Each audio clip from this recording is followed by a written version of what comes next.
नमस्कार, आप देख रहे हैं न्यूज 18। मैं हूं आपके साथ मेनका चौधरी और शाम के 7 बजने वाले हैं। खबर दमदार में शुरुआत करते हैं बच्चों के लिए बड़ी खबर के साथ। यूपी में जल्द ही स्कूल खुल सकते हैं। यूपी सरकार ने कक्षा 6 से 12वीं तक के स्कूल खोलने की तैयारी शुरू कर दी है। सीएम योगी ने सभी अधिकारियों को 10 दिन का वक्त दिया है, जिसमें अधिकारियों को स्कूल की स्थिति के आकलन के निर्देश दिए गए हैं।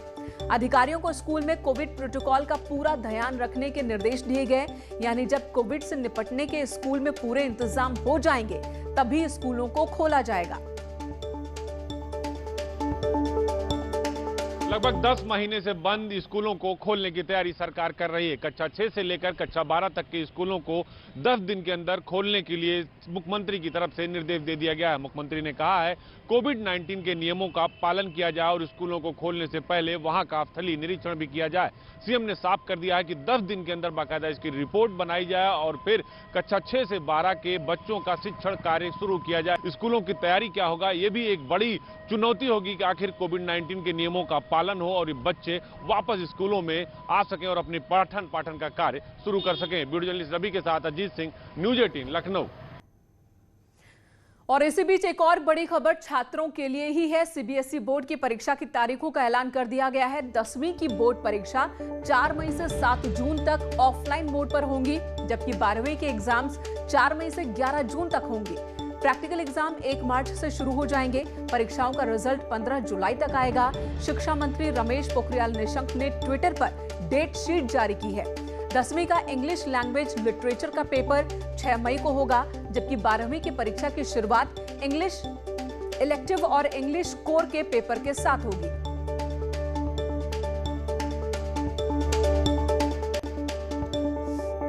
पहले भी कहा था कि 4 मई से परीक्षाएं सुनिश्चित थी। तब भी आपके मन में आता था कि जनवरी होंगी या फरवरी में होंगी, तो वो असमंजस हमने बहुत साफ किया था और आपको वक्त भी दिया था कि आप थोड़ा सा आपको समय दिया जाएगा ताकि आप स्थिर तरीके से अपनी तैयारियों को कर लें। और एक और बड़ी खबर आ रही है। आज यूपी को नया मुख्य सूचना आयुक्त मिलने जा रहा है। हाईकोर्ट के रिटायर्ड जज का नाम मुख्य सूचना आयुक्त बनने की रेस में सबसे आगे है। इसके साथ ही पूर्व डीजीपी ओपी सिंह का नाम भी इसमें शामिल है। इसके अलावा वरिष्ठ आईएएस अफसर दीपक त्रिवेदी का भी मुख्य सूचना आयुक्त बनने की रेस में नाम शामिल है। आपको बता दें, करीब 1 साल से ये पद खाली है।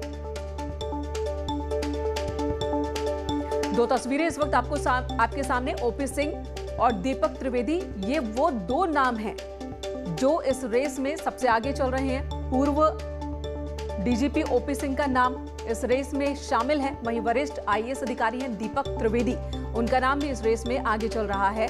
बीते 1 साल से ये पद खाली है और आज उत्तर प्रदेश को मिल जाएगा मुख्य सूचना आयुक्त। इधर अयोध्या में बन रहे राम मंदिर के लिए चलाए जा रहे निधि समर्पण अभियान को लेकर कांग्रेस नेता कांतिलाल भूरिया ने विवादित बयान दिया। भूरिया ने आरोप लगाया कि बीजेपी के लोग राम मंदिर निर्माण के लिए चंदा वसूल रहे हैं। शाम को उन्हीं पैसों का इस्तेमाल शराब पीने के लिए किया जा रहा है। मध्य प्रदेश के झाबुआ में कांग्रेस पार्टी के प्रदर्शन के बाद उन्होंने ये बात कही है।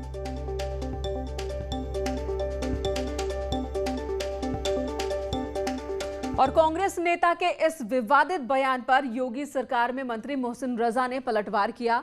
वहीं विहिप प्रवक्ता ने भी तीखी प्रतिक्रिया दी। कांग्रेस नेता ने सफाई दी है। जिन्होंने प्रभु श्री राम के अस्तित्व पर ही सवाल उठाया हो तो उनका क्या चरित्र हो सकता है। वो तो लोग इस तरह की बात करेंगे ही, उनसे आप यही उम्मीद कर सकते हैं। उन्होंने तो हमेशा आप माननीय सुप्रीम कोर्ट में उनका जो जिस तरह से एफिडेविट दाखिल किया था उन्होंने और प्रभु श्री राम के अस्तित्व पर सवाल उठा दिया था, तो ये तो बहुत छोटी बात है। उनके जो छोटे नेता बोल रहे हैं, उनके बड़े नेताओं ने ये काम किया है, तो ये तो हमेशा से देश में इस तरह की कहना चाहिए बहुत ही चरित्रहीन राजनीति को उन्होंने जन्म दिया था और उसको खत्म किया है आज भारतीय जनता पार्टी। देखिए, कांतिलाल भूरिया जी बड़े वरिष्ठ नेता हैं। वो लोकसभा सदस्य भी रहे हैं और विधायक हैं, तो उनको कोई व्यक्तिगत सूचना होगी, जरूर होगी कि राम मंदिर के नाम से चंदा ले लेते हैं और फिर उसका दुरुपयोग करते हैं, उस इस्तेमाल में नहीं करते हैं। और आपको ये भी पता होगा कि पहले भी चंदा इकट्ठा हुआ है और उस पे आरोप लगे हैं कि उसका दुरुपयोग हुआ और उसका कुछ पता नहीं, उसका कोई हिसाब नहीं। कुछ राजनीतिक दल अपनी विकृत मानसिकता से बाज नहीं आ रहे। वो कभी कभी ऐसा बयान देते हैं जिससे कि उनकी विकृत संस्कृति, सोच और उनके काम करने का ढंग स्पष्ट नजर आता है। क्या वो पार्टी के संस्कार हैं? उनको स्पष्ट करना चाहिए आखिरकार क्या कारण है कि बजाय इस अभियान से जुड़ने के और उनसे उनको मिर्ची लग रही है। राम के काज में हमेशा जो लोग पीछे रहने वाले लोग हैं वो तो समझ में आता है पीछे क्यों रहते हैं, लेकिन रामद्रोह, हिंदू द्रोह, ये उनकी प्रकृति, संस्कृति और विकृति बन गई है। और वहीं कांग्रेस नेता के इस विवादित बयान पर अखिल भारतीय अखाड़ा परिषद ने कड़ी नाराजगी जताई। अखाड़ा परिषद के अध्यक्ष महंत नरेंद्र गिरि ने कांग्रेस विधायक के बयान को शर्मनाक बताया, साथ ही कांतिलाल भूरिया की गिरफ्तारी की मांग की। इस बयान के जरिए गुजरात के जो भी रहने वाले राम भक्त हैं उनसे बड़ा निवेदन है कि इनके ऊपर एक मुकदमा कायम करा करके इन पे कार्रवाई की जाए। कांग्रेस के विधायक ही ऐसी भाषा बोलते हो कि कांग्रेस जब राम को काल्पनिक मानता है तो राम के नाम पर एकत्रित होने वाले चंदे के प्रति भी उसकी ये दुर्भावना पैदा हो सकती है। और आज शाम महाबहस में इसी मुद्दे पर देखिए राम काज पर ये कैसा ऐतराज। चलिए अगली खबर का रुख कर लेते हैं। लखनऊ में रिटायर्ड आईएएस सत्येंद्र सिंह के ठिकानों पर सीबीआई ने छापेमारी की है। खनन घोटाले के आरोप में यह छापेमारी हुई है। रिटायर्ड आईएएस के 9 ठिकानों पर रेड डाला गया। 2 करोड़ से ज्यादा के जेवरात, 10 लाख रुपए नकद और 51 लाख रुपए की बैंक एफडी के कागजात मिले हैं। रिटायर्ड आईएएस सत्येंद्र सिंह पर कौशाम्बी में डीएम के पद पर रहते हुए घोटालों में शामिल रहने का आरोप लगा है।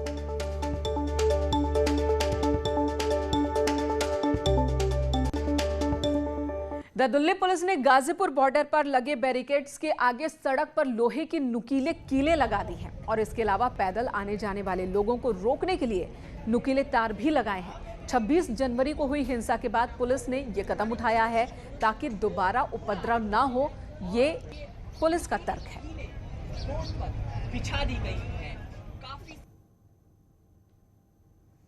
ये तस्वीरें आप देख रहे हैं गाजीपुर बॉर्डर की। ये तस्वीर है जहां पर किसान बीते 2 महीने से धरने पर बैठे हुए थे, लेकिन 26 जनवरी को यहीं से जो ट्रैक्टर परेड निकाली जानी थी उसमें बवाल की शुरुआत होती है। गाजीपुर बॉर्डर से जो बवाल की शुरुआत होती है तो आईटीओ होते हुए लाल किले तक वो बवाल पहुंचती है और उपद्रव कई जगहों पर दिल्ली में देखने को मिला था, जिसके बाद किसानों ने, कई किसान संगठन ने आंदोलन से खुद को वापस खींच लिया। लेकिन गाजीपुर बॉर्डर पर राकेश टिकैत की अगुवाई में कई किसान अब भी धरने पर बैठे हुए हैं और ये भी उनका दावा है कि बड़ी संख्या में और किसान जुटने वाले हैं। आंदोलन अभी जारी है। इसी बीच जो पुलिस की तरफ से तैयारी की गई है वो तैयारी इन तस्वीरों में आप देख रहे हैं।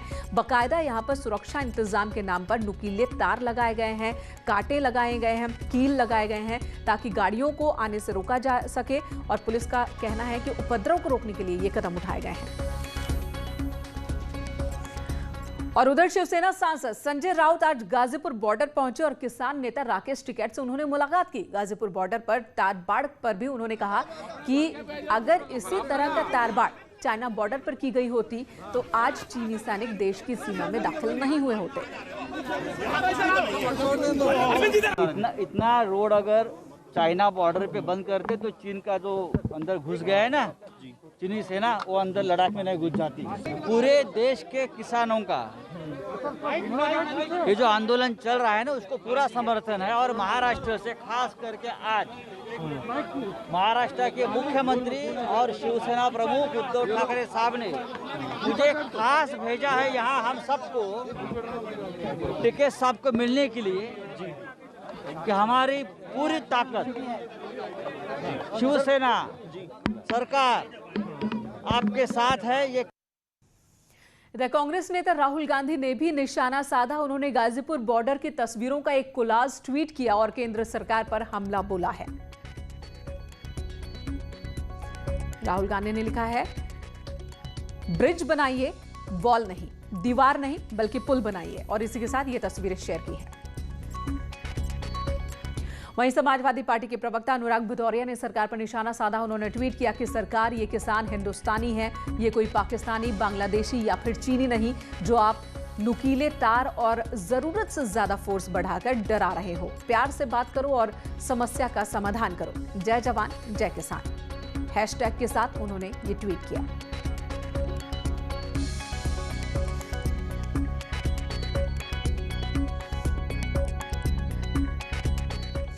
इधर देखिए, यूपी के बिजली विभाग में आखिर क्या चल रहा है। ये सवाल इसलिए क्योंकि कुछ दिन पहले ऊर्जा मंत्री श्रीकांत शर्मा ने ट्वीट कर यूपीपीसीएल चेयरमैन पर लापरवाही के आरोप लगाए थे। अब बिजली विभाग के इंजीनियर्स ने विभाग में हुए घाटे के लिए माफी मांगी है और आगे से गलती न होने की शपथ भी ली है।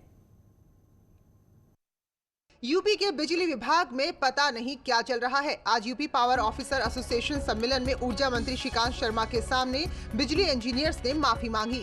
बिजली विभाग के घाटे पर इंजीनियर्स ने माफी मांगी। साथ ही विभाग से जुड़े इंजीनियर्स ने भविष्य में कोई गलती न करने की शपथ भी ली।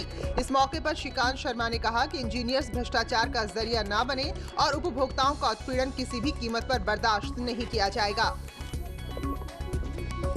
सभी उपभोक्ताओं की पूरी जानकारी 8 माह के और 12 महीने के अंदर प्राप्त हो जानी चाहिए थी, लेकिन अभी उसकी प्रगति बहुत धीमी है। ये बहुत गलत है, ये लापरवाही है। और मैंने सभी जो हमारे एमडीज हैं उनको भी अपने प्रमुख सचिव ऊर्जा के माध्यम से निर्देशित किया है कि वो इस माह के अंत तक डाउनलोडेबल बिलिंग 100% करें। खास बात है कि बिजली विभाग में घाटे के पीछे इंजीनियर्स ने माफी मांगी। इधर यूपी सरकार आज से पूरी तरह से पेपरलेस हो चुकी है और सभी मंत्रियों को आईपैड दिए गए हैं। साथ ही सीएम योगी ने मंत्रियों को नसीहत भी दी है कि करप्शन पर लगाम पहली प्राथमिकता होनी चाहिए। योगी सरकार पेपरलेस होने जा रही है। सीएम आवास पर मंत्रिपरिषद की बैठक हुई, जिसमें ई कैबिनेट और आगामी बजट पर चर्चा हुई। बैठक में टैब के साथ सभी 54 मंत्री मौजूद रहे। मंत्रियों को टैब के इस्तेमाल की ट्रेनिंग दी गई। 18 फरवरी से होने वाले बजट सत्र से पहले सीएम योगी ने सभी मंत्रियों से उनके विभाग का लेखा जोखा लिया। खास बात यह है कि केंद्र की तर्ज पर इस बार यूपी का बजट भी पेपरलेस होगा। साथ ही अब यूपी में कैबिनेट की बैठक भी बिना कागजों के इस्तेमाल के हुआ करेगी। कार्यक्रम माननीय मुख्यमंत्री जी के सानिध्य में रखा गया था कि हम लोग जो कैबिनेट बैठक करें वो पेपरलेस हो और हम लोग टैबलेट का प्रयोग करें और उसके माध्यम से सारी गतिविधियों को संचालित करें। वहीं विपक्ष ने पेपरलेस बजट और ई कैबिनेट के बहाने योगी सरकार पर भड़ास निकाली। 4 साल में जब मंत्री नहीं ट्रेंड हो पाए तब बताइए ये देश का विकास कैसे करेंगे? उत्तर प्रदेश की विकास जनता तक कब तक पहुँचेगा? भाई कमाल है भाई, इस सरकार का कुछ नहीं हो सकता। जहाँ पे मंत्री ट्रेनी होने में 4 साल लग जाएं, आईपॉड पहुँचने में मंत्री तक 4 साल लग जाए, तो सोचो जनता तक विकास पहुँचने में कितना साल लगेगा, इसका अंदाजा लगाया जा सकता है। इधर बीजेपी विधायक अलका राय ने प्रियंका गांधी को लेटर लिखकर कई गंभीर आरोप लगाए हैं। अलका राय ने प्रियंका गांधी से सीधे सीधे पूछा है कि आखिर हत्यारे मुख्तार अंसारी को कांग्रेस क्यों बचा रही है। दिवंगत विधायक कृष्णानंद राय की पत्नी और बीजेपी विधायक अलका राय ने कांग्रेस महासचिव प्रियंका गांधी को एक और मार्मिक चिट्ठी लिखी है। लेटर में अलका राय ने लिखा है कि मेरे पति के हत्यारे मुख्तार अंसारी और उसके इनामी बेटे को आप और आपकी सरकार ने राज्य अतिथि बनाया हुआ है। अलका राय ने प्रियंका से पूछा है कि महिला होते हुए भी आप हत्यारे को क्यों बचा रही हैं? दरअसल कुछ दिनों पहले ही मुख्तार के वांटेड बेटे की राजस्थान में धूमधाम से शादी हुई है, जिसकी फोटो भी सोशल मीडिया पर वायरल हो रही है। इन्हीं तस्वीरों पर अलका राय ने नाराजगी जाहिर की है, लेकिन कांग्रेस को इसमें भी सियासत नजर आई। अलका राय जी इस उत्तर प्रदेश की विधायक भी हैं। मुझे लगता है उनसे सरकार से पूछना चाहिए कि अंसारी जी को यहाँ से जाने क्यों दिया गया। जब उत्तर प्रदेश की सरकार अपने पाप को छुपाती है, बाद में राजनीति करती है, मुझे लगता है ये सवाल अलका राय जी की पार्टी और उनकी सरकार से ही होगा, ज्यादा उचित होगा।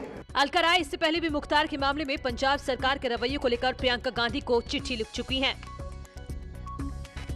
इधर समाजवादी पार्टी से सांसद आजम खां और उनके बेटे अब्दुल्ला आजम आज 2 मामलों में मुरादाबाद की एक कोर्ट में पेश हुए। जया प्रदा पर की गई टिप्पणी के साथ ही छजलैट बवाल और फरारी मामले में आजम खां कोर्ट के सामने पेश हुए। दोनों ही मामलों में कोर्ट ने अगली तारीख दी है। छजलैट बवाल मामले में 4 फरवरी को और जया प्रदा टिप्पणी केस में 8 फरवरी को आजम खां को कोर्ट में फिर पेश होना होगा। दोनों केसेस में एक तो बेसिक केस है जो 2008 का है, एक जो एब्सकॉन्डिंग की हैसियत से इन पे केस लगाया गया था वो 174 AIPC का है, वो था। तो उन दोनों केसेस में चार्जेस फ्रेम किए गए हैं।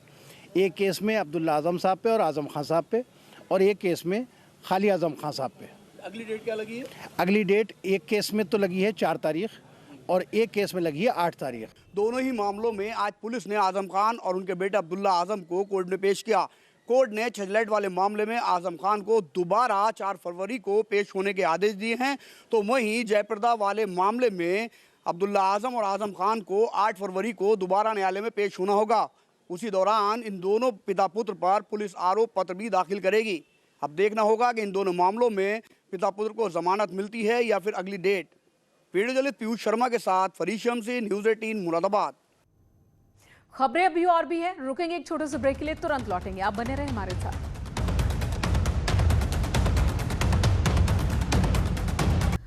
ब्रेक के बाद खबर कानपुर से, जहां पर न्यूज़ 18 की खबर का बड़ा असर हुआ है। यहां दिव्यांग महिला से घूस लेने के मामले में आरोपी चौकी इंचार्ज राज्यपाल को सस्पेंड कर दिया गया। डीआईजी ने आरोप साबित होने तक चौकी इंचार्ज के खिलाफ ये एक्शन लिया। आरोप है कि चौकी इंचार्ज ने एक दिव्यांग महिला से उसकी बेटी को तलाशने के नाम पर घूस मांगी थी। खबर बुलंदशहर से, जहां पर सरेआम बाजार में लाठी डंडों से युवक की पिटाई का एक वीडियो सामने आया। वीडियो में कुछ दबंग युवक को बुरी तरह से पीटते हुए नजर आ रहे हैं। मामूली विवाद पर कहासुनी की शुरुआत हुई थी, विवाद बढ़ता चला गया, दबंगों ने मारपीट शुरू कर दी। वीडियो के आधार पर पुलिस ने एफआईआर दर्ज कर जांच शुरू कर दी है। और अब बात करते हैं आगरा की, जहां पर कोरोना वैक्सीनेशन के दूसरे चरण की तैयारियां पूरी हो चुकी हैं। 5 फरवरी को दूसरे चरण में लगभग 19,113 लोगों को कोरोना की वैक्सीन लगाई जाएगी। 3 कैटेगरी तय की गई है, जिसके आधार पर वैक्सीन लगाई जानी है। पहली कैटेगरी में पुलिस वाले, CISF, PAC, BSF, home guard, civil defence के 11,084 जवानों को वैक्सीन लगेगी। वहीं हाउसिंग एंड अर्बन अफेयर्स, जिसमें नगर निगम, नगर पालिका के कर्मचारी शामिल होंगे, रेवेन्यू के प्रशासनिक और तहसील कर्मचारियों को भी वैक्सीन लगाई जाएगी। खबर दमदार में इतना ही। ब्रेक के बाद खबरें होंगी उत्तराखंड से।